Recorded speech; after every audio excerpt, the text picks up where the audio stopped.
السلام علیکم ورحمۃ اللہ وبرکاتہ۔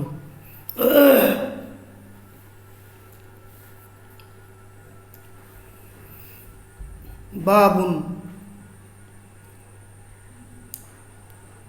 قال امیر المومنین فی الحدیث محمد بن اسماعیل البخاری رحمہ اللہ حدثنی خلیفہ قال حدثنا محمد بن عبد اللہ الانصاری قال حدثنا سعید عن قتادہ عن انس رضی اللہ عنہ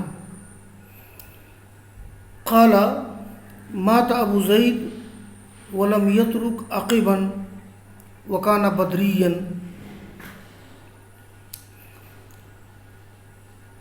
امام بخاری نے یہ باب باندھا ہے، بابن، عام انداز کا باب یہ بھی ہے۔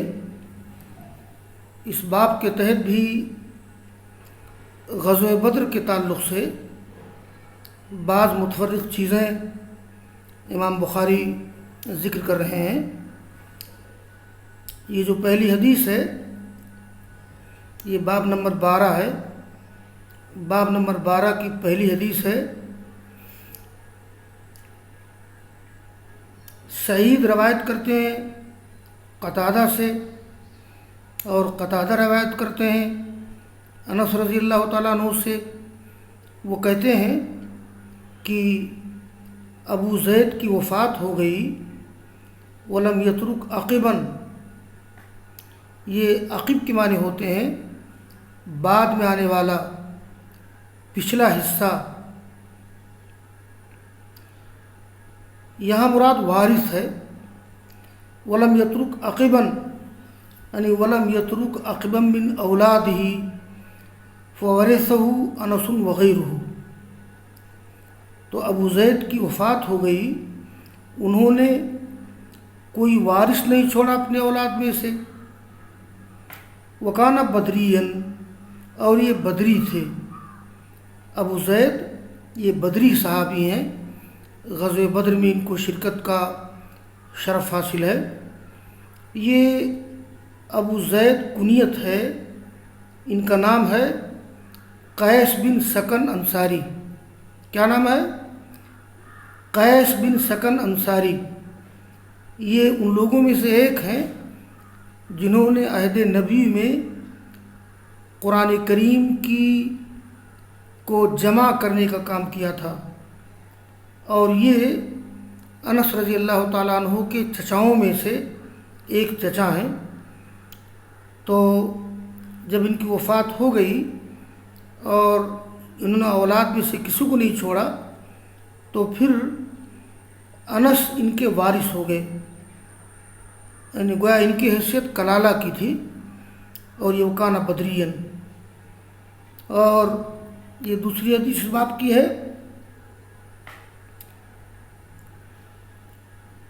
قال الامام البخاری حدثنا عبد الله بن يوسف قال حدثنا الليث قال حدثني يحيى بن سعيد عن القاسم بن محمد عن ابن خباب أن أبا سعيد بن مالك الخدري رضي الله عنه قدم من سفر فقدم إليه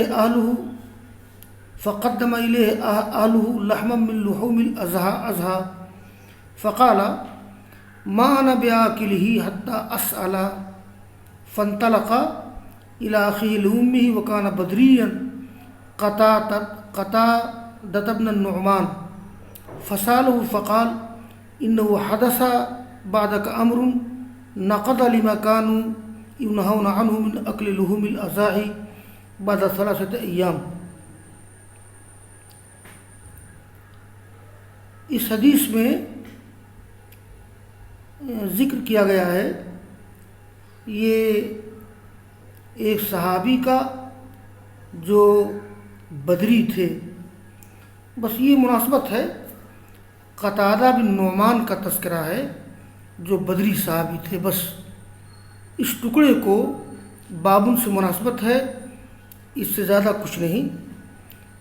امام بخاری رحمہ اللہ کبھی کبھی کوئی لمبا واقعہ ذکر کر دیتے ہیں اور اس کے ایک چھوٹے سے ٹکڑے کو باب سے مناسبت ہوتی ہے، یہ ان کا طرز ہے، یہ ان کا اسلوب ہے۔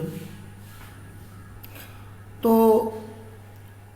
یحییٰ بن سعید روایت کرتے ہیں قاسم بن محمد سے، وہ ابن خباب سے، کہ ابو سعید بن مالک خدری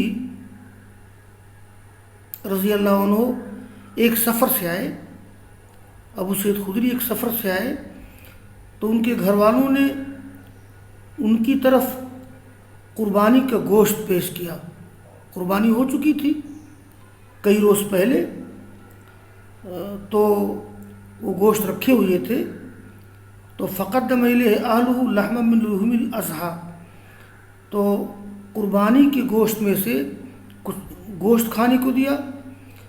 تو ابو سعید خدری رضی اللہ تعالیٰ عنہ نے کہا ما انا بآکلہ، میں اس کو نہیں کھا سکتا یہاں تک کہ میں پوچھوں قتادہ بن نعمان سے۔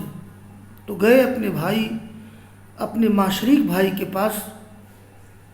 قتادہ بن نعمان ان کے ماشریک بھائی تھے۔ یہ ماشریک بھائی کو اخیافی بھائی کہتے ہیں۔ طلبہ اس بات کو جان لیں کہ اگر باپ شریک بھائی بہن ہوں تو ان کو اللاتی بھائی بہن کہتے ہیں، اگر ماں شریک بھائی یا کوئی بہن ہو اس کو اخیافی کہتے ہیں، اور اگر یہ ماں اور باپ دونوں ایک ہوں کسی کے، اس کو عینی یا شقیق بولتے ہیں۔ تو ابو سعید خدری گئے اپنے ماں شریک بھائی کے پاس، اور وہ بدری تھے، وہ کہنا بدری ہے، بس اس ٹکڑے کو باپ سے مناسبت ہے۔ آنی یہ قتادہ بن نعمان، تو یہ اخی سے بدل واقع ہے۔ قتادہ بن نعمان اخی سے بدل واقع ہے مجرور، لیکن چونکہ غیر منصرف ہے قتادہ، اس لیے نسب دکھائی دے رہا ہے۔ غیر منصرف حالت نسب میں، حالت جر میں نسب ہی رہتا ہے۔ تو بدری تھے یعنی قتادہ بن نعمان، ان سے پوچھا کہ بھئی یہ گوشت کیسے دیا ہے میرے گھر والوں نے؟ تو انہوں نے کہا کہ آپ جب چلے گئے تھے سفر پر، اصل میں وہاں لوگ تجارتی سفر کرتے تھے اور 1 ہفتہ 2 ہفتہ کئی مہینے کے سفر پہ رہتے تھے۔ تو انہوں نے کہا کہ آپ کے بعد ایک ایسی بات پیش آ گئی، ایک ایسا حکم پیش آ گیا کہ جس نے ختم کر دیا، توڑ دیا اس چیز کو جس سے وہ لوگ روکے جاتے تھے، یعنی قربانی کے گوشت کو کھانا 3 دن کے بعد۔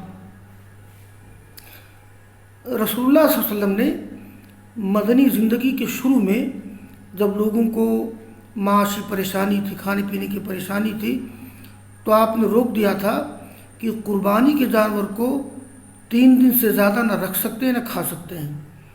لیکن اس کے بعد معاملہ یہ ہوا کہ احادیث میں آتا ہے کہ شروع میں کانا رسول اللہ صلی اللہ علیہ وسلم نہا ان ادخار لحم الاضحیہ بعد ایام التشریق ثم اباح لهم ادخارہ واکلہ۔ تو آپ نے شروع میں ایام التشریق کے بعد قربانی کے گوشت کو کھانا، جمع کرنا، اس سے آپ نے روک دیا تھا کہ ذخیرہ مت بناؤ، اس لیے کہ لوگوں کو پریشانی تھی تاکہ جن کے پاس قربانی نہیں ہے وہ بھی گوشت کھا سکیں۔ لیکن جب اللہ تعالیٰ نے مالی وسعت دی تو اس کے بعد آپ نے اجازت دے دی۔ یہ ابو سعید خدری جب سفر سے لوٹ کر کے اپنے اولیاء کے پاس آئے تھے تو وہ پرانا حکم بدل گیا تھا، آپ نے اجازت دے دی تھی کہ ایام تشریق کے بعد آدمی گوشت کھا سکتا ہے۔ اسی چیز کو پوچھا تھا انہوں نے اپنے ماں شریک بھائی قتادہ بن نعمان سے جو بدری صحابی تھے، تو انہوں نے کہا کہ ہاں پہلے روکا جاتا تھا لیکن آپ نے بعد میں اجازت دے دی ہے۔ آگے کی روایت ہے، یہ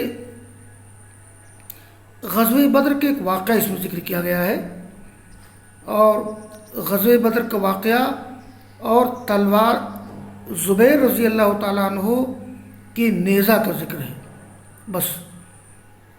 یہ قال امام البخاری رحمہ اللہ حدثنی عبید بن اسماعیل قال حدثنا ابو اسامہ عن ہشام بن عروہ عن ابی قال قال الزبیر لقیت یوم بدر عبیدۃ بن سعید بن العاص وهو مدجج لا يرى منه الا عیناہ وهو یکنى ابا ذات الکرش فقال انا ابو ذات الکرش فحملت علیہ بالعنزہ فطعنته في عینه فمات۔ قال ہشام فأخبرت ان الزبیر قال لقد وضعت رجلی علیہ ثم تمتعت فكان الجهد ان نزعتها وقد انثنى طرفها۔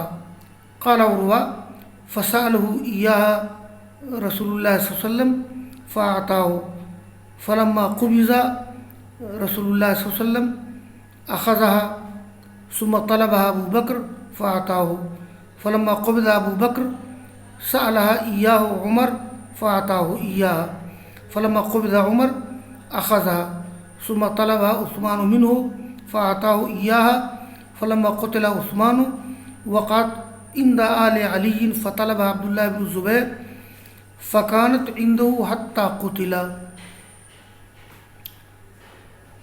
میں نے ذکر کیا تھا کہ اس حدیث کی مناسبت باب سے یہ ہے کہ زبیر رضی اللہ تعالیٰ عنہ نے غزوہ بدر کے موقع پر ایک کافر مشرک کو قتل کیا تھا، اور جس نیزے سے قتل کیا تھا اس نیزے کی ایک تاریخ اس میں ذکر کی گئی ہے۔ تو زبیر کہتے ہیں کہ میرا مقابلہ ہوا بدر کے دن، ملا میں بدر کے دن مقابلے میں جنگ میں عبیدہ بن سعید بن عاص سے۔ یہ عبیدہ بن سعید بن عاص کافر تھے۔ وہ مدجج، مدجج کے معنی ہوتے مسلح، شاک السلاح، اور وہ ہتھیار بند تھے، صرف ان کی آنکھیں دکھائی دیتی تھیں۔ جب آدمی جنگ میں شریک ہوتا ہے تو زرہ پہنتا ہے، خوت پہنتا ہے، فقط آنکھیں دکھائی دیتی ہیں۔ اور ان کی کنیت تھی ابو ذات الکرش۔ یہ کرش اس کی جمع کروش ہے۔ کرش کا معنی ہے جگالی کرنے والے جانور کی بوجھ کی اوج، لوگوں کی جماعت، اہل و عیال۔ تو ان کی کنیت تھی ابو ذات الکرش۔ تو اس نے اعلان کرتے ہوئے کہا انا ابو ذات الکرش، میں ابو ذات الکرش ہوں، لوگوں سن لو میں ابو ذات الکرش ہوں۔ تو زبیر کہتے ہیں کہ میں نے اس پر حملہ کیا نیزہ سے، العنزہ کے معنی نیزہ۔ تو فطعنته فی عینیہ، میں نے نیزہ مارا اس کی آنکھ میں۔ نیزہ سے مارنے کو طعنہ بولتے ہیں، طعنہ یطعن طعنا، نیزہ سے مارنا۔ تلوار سے مارنے کو ضرب بولتے ہیں، تیر سے مارنے کو رمی بولتے ہیں۔ فطعنته فی عینہ فمات، مر گیا۔ ہشام کہتے ہیں کہ یہ ہشام بن عروہ بن زبیر، یہ زبیر کے پوتے ہیں۔ ہشام کہتے ہیں کہ مجھے خبر دی گئی کہ زبیر رضی اللہ تعالیٰ عنہ نے کہا کہ لقد وضعت رجلی علیہ، جب میں نے عبیدہ بن سعید بن عاص کی آنکھ میں نیزہ مارا تو وہ آدمی گر پڑا، تو میں نے اس پر اپنا پاؤں رکھا، ثم تمتعت، پھر میں نے اپنا ہاتھ بڑھایا یا میں نے انگڑائی لی، دباؤ ڈالا۔ تو مشقت یہ ہوئی کہ میں نے اس نیزے کو نکالا، وقد انثنى طرفها، اور اس کے دو کنارے مڑ گئے تھے۔ انثنا ینثنی، انسانا مڑ جانا۔ عروہ کہتے ہیں اب یہ زبیر رضی اللہ تعالیٰ عنہ کا نیزہ عروہ کو ملا تھا بعد میں، جب عروہ ان کے وارث ہوئے تھے. میں نے بتایا کہ ہشام بن عروہ بن زبیر، تو وہ نیزہ عروہ کے پاس تھا، تاریخی نیزہ تھا، اس کا تعلق غزوہ بدر سے تھا.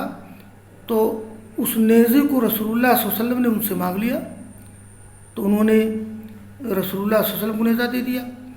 جب آپ کی وفات ہو گئی تو فلما قبض رسول اللہ اخذہ، تو اس کو لے لیا عروہ نے، اور ثم طلب ابو بکر، پھر اس کو مانگ لیا ابو بکر نے، فاتاؤ، دے دیا انہوں نے.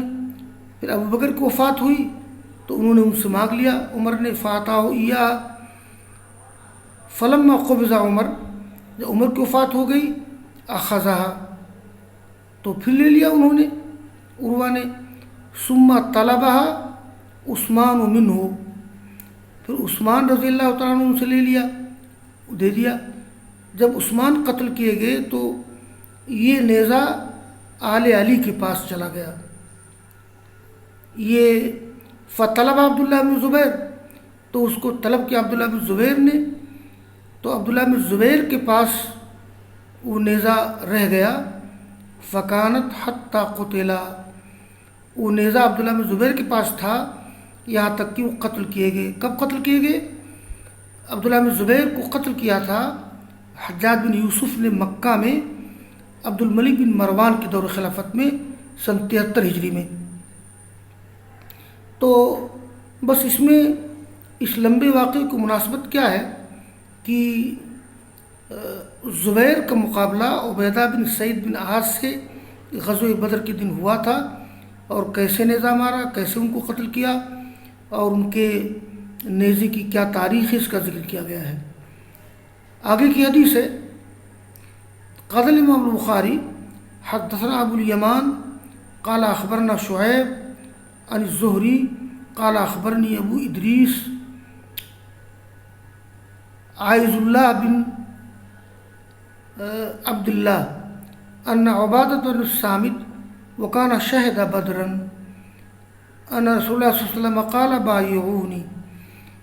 اس میں عبادہ بن صامت کا ذکر ہے جو غزوہ بدر میں حاضر تھے. انہوں نے کہا کہ اللہ کے رسول نے مجھ سے کہا کہ بیعت لے لو مجھ سے. ایک آخری حدیث اس باب، ایک حدیث اور ہے، آخری حدیث نہیں بلکہ یہ حدیث نمبر 4 جی، اس باب کی حدیث نمبر 5، 1 2 3 4 5، حدیث نمبر 5، اور حدیث کا نمبر ہے 4000. قال الامام البخاری رحمہ اللہ حدثنا یحیی بن بکیر قال حدثنا لیث عن عقیل عن ابن شہاب قال اخبرنی عروۃ بن الزبیر عن عائشہ رضی اللہ تعالی عنہا زوج النبی صلی اللہ علیہ وسلم ان ابا حذیفہ وکان ممن شہد بدرا مع رسول اللہ صلی اللہ علیہ وسلم تبنا سالما وانکحه بنت اخیہ ہندا بنت الولید بن عتبہ وهو مولا لامرأة من الانصار كما تبنى رسول الله صلى الله عليه وسلم. وكان من تبنى رجلا في الجاهلية دعوا الناس إليه وورث من ميراثه حتى أنزل الله ادعوهم لآبائهم فجاءت سارة النبي صلى الله عليه وسلم فذكر الحديث. یہ اس میں ذکر کیا گیا ہے، عروہ بن زبیر روایت کرتے ہیں عائشہ رضی اللہ تعالیٰ عنہ سے، جو رسول اللہ صلی اللہ علیہ وسلم کی زوج مطہرہ ہیں. عائشہ کہتی ہے کہ ابو حذیفہ رضی اللہ تعالیٰ عنہ یہ ان لوگوں میں سے ہیں جو غزوہ بدر میں حاضر تھے اللہ کے رسول کے ساتھ. بس اس ٹکڑے کو مناسبت ہے اس باب سے. وکان ممن شہد بدرا و رسول اللہ صلی اللہ علیہ وسلم تبنا سالما، ابو حذیفہ نے سالم کو تب یہ لے پالک بنایا تھا، یہ تبنا یا تبنا تبنین، کسی کو متبنا بنانا، منہ بولا بیٹا بنانا، لے پالک بنانا. یہ ایسا ہوتا ہے کہ کسی کے پاس اولاد نہ ہو تو کسی لڑکی کو یا کسی لڑکا کو متبنا، لے پالک بیٹا یا بیٹی بنا لیتے ہیں. معلوم ہونا چاہیے کہ جو شخص کسی کو لے پالک بنائے تو اس کی نسبت متبنی کی طرف نہیں کر سکتے ہیں کہ فلاں ابن فلاں. یہ جو متبنا ہوگا لے پالک کے منہ والا بیٹا تو اس کی نسبت اس کے باپ ہی کی طرف کریں گے. ایسا نہیں کہ جس نے لے پالک بنایا ہے اس کی نسبت اس کی طرف کر دیں گے. تو ابو حذیفہ نے سالم کو متبنا بنایا، لے پالک بیٹا، اور ان کی شادی کر دی اپنے بھائی کی لڑکی ہند بنت الولید بن عتبہ سے. وہ ہوا کا مرجع ہے سالم، اور وہ انصار کی ایک عورت کے غلام تھے. جیسا کہ رسول اللہ صلی اللہ علیہ وسلم نے زید کو متبنا بنایا تھا. یہ زید بن حارثہ رضی اللہ تعالیٰ عنہ کو رسول اللہ صلی اللہ علیہ وسلم نے اپنا متبنا بیٹا، اپنا لے پالک بنا دیا تھا. انہی کے لڑکے اسامہ ہے، اسامہ بن زید بن حارثہ. یہ زید رضی اللہ تعالیٰ عنہ یہ واحد صحابی ہے کہ قرآن کریم ان کا نام آیا ہے سورہ احزاب میں، فلما قضا زید منہا وطرن. جیسے کہ اللہ کے رسول نے زید کو متبنا بنایا تھا. اب آگے ذکر کر رہے ہیں کہ جاہلیت میں رواج یہ تھا کہ جو شخص کسی کو متبنا بناتا لے پالک، لوگ اس کی طرف نسبت کر کے اس کو پکارتے تھے اور وہ اس کی میراث کا وارث ہوتا تھا. دور جاہلیت میں دو چیزیں تھیں. ایک تو اگر کوئی شخص کسی کو متبنا بنا لے تو لوگ متبنا کی نسبت اسی کی طرف کرتے تھے، اور دوسری بات یہ ہے کہ متبنا لے پالک بیٹا اس شخص کا وارث ہوتا تھا جس نے اس کو لے پالک بنایا ہے. لیکن اسلامی شریعت نے دونوں کو ختم کر دیا ہے. جیسے زید رضی اللہ تعالیٰ عنہ کی نسبت کو لوگ کیا کہتے تھے؟ زید بن محمد. لوگ زید بن محمد کہنے لگے تھے اس لیے کہ رسول اللہ صلی اللہ علیہ وسلم نے زید کو لے پالک بنایا تھا. اس بنیاد پر لوگ کیا کہتے تھے؟ زید بن محمد. تو معلوم ہونا چاہیے کہ متبنا یا لے پالک لڑکا یا لڑکی یہ اس کی نسبت اس کے باپ ہی کی طرف کی جائے گی. اور اس کے علاوہ وہ متبنا وارث نہیں ہو سکتا ہے متبنی کا، لے پالک بنانے والے کا. تو وکان من تبنا رجل فی الجاہلیہ دعاہ الناس الیہ. جو شخص کسی کو لے پالک بناتا تھا جاہلیت میں تو لوگ اسی کی طرف نسبت کر کے اس کو پکارتے تھے اور وہ اس کی میراث کا وارث ہوتا تھا. یہاں تک کہ اللہ تعالیٰ نے آیت نازل کی ادعوہم لآبائہم، یعنی ان لوگوں کو پکارو ان کے باپ کی طرف نسبت کرتے ہوئے. فذکر الحدیث، اور پھر پوری حدیث ذکر کی عروہ بن زبیر نے عائشہ رضی اللہ تعالیٰ عنہ کے حوالے سے. تو یہ ذکر ہے. تو آئیں سہلہ اللہ کے رسول کے پاس، اور وہ لمبا واقعہ ہے. پھر عروہ بن زبیر نے پوری حدیث ذکر کی. یہ سہلہ کون ہے؟ سہلہ بنت سہیل بن عمرو. سہلہ بنت سہیل بن عمر یہ ابو حذیفہ کی بیوی ہیں. ابو حذیفہ کی بیوی کا نام ہے سہلہ. آپ کے پاس آئی تھی، پورا واقعہ ذکر نہیں کیا ہے، راوی نے پوری حدیث ذکر کی ہے، لیکن یہاں امام بخاری کو مطلب نہیں ہے کہ وہ پورا واقعہ ذکر کریں. بس امام بخاری کو فقط اس ٹکڑے سے مطلب تھا کہ ان حذیفہ وکان ممن شہد بدرن ما رسول اللہ صلی اللہ علیہ وسلم. بس وآخر دعوانا ان الحمد للہ رب العالمین.